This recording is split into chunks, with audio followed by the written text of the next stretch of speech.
latest from Harry and Meghan's new docuseries. The final 3 episodes dropped just hours ago. Foreign correspondent James Longman is at Buckingham Palace with the highlights. Good morning, James. Yeah, good morning, George. The last 3 episodes of the Harry and Meghan docuseries are here. A focus on how difficult the couple have found tabloid coverage, but also what Harry says was the reason behind the breakdown in relationship with his brother and his father, and specifically the idea that the palace was jealous about their success and was actively planting negative stories about them in the press. Overnight, Netflix releasing the final 3 episodes of the 6-part docuseries Harry and Meghan. To see this institutional gaslighting that happens is extraordinary. And that's why everything that's happened to us was always going to happen to us. Because if you speak truth to power, that's how they respond. In these episodes, Harry getting personal, his relationship with his brother William under fire, giving details of that heated family summit, discussing the couple's departure from royal life. It was terrifying to have my brother scream and shout at me and my father say things that just simply weren't true, and my grandmother, quietly sit there and sort of take it all in. He also says his brother's aides put out a statement in his name without even asking. I was told about a joint statement that had been put out in my name and my brother's name, squashing the story about him bullying us out of the family. I couldn't believe it. No one had asked me. Within 4 hours, they were happy to lie to protect my brother. And yet, for 3 years, they were never willing to tell the truth to protect us. The Duke and Duchess of Sussex arguing their popularity threatened some within the monarchy. The issue is when someone who's marrying in, who should be a supporting act, is then stealing the limelight or is doing the job better than the person who was born to do this. That upsets people. It shifts the balance. And alleging this led to briefings against them. All of a sudden, these tabloid stories started to appear, criticising Meghan for every little thing. There's leaking, but there's also planting of stories.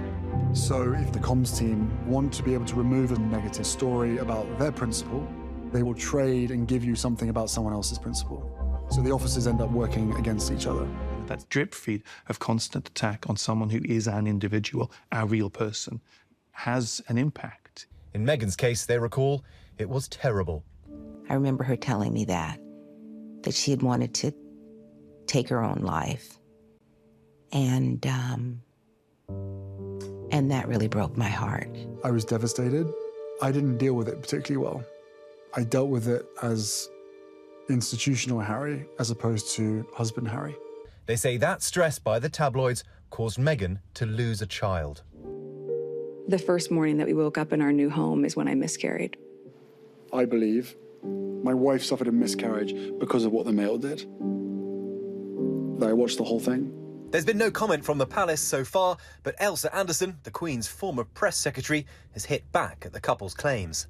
In the 13 years that I worked for the royal household, there was not one occasion when I ever briefed against another member of the royal family.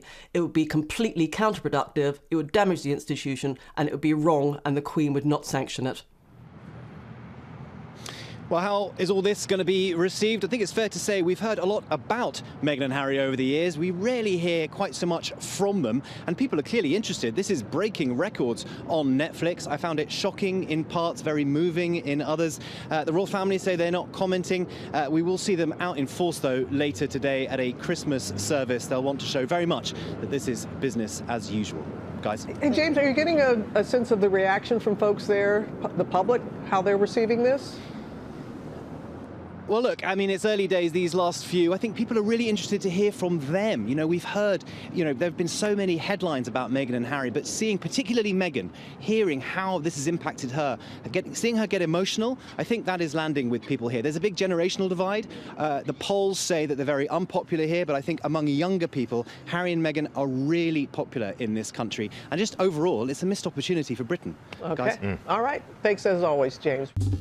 Well, hey there, GMA fans. Robin Roberts here. Thanks for checking out our YouTube channel. Lots of great stuff here. So go on, click the subscribe button right over here to get more of awesome videos and content from GMA every day, anytime. We thank you for watching, and we'll see you in the morning on GMA.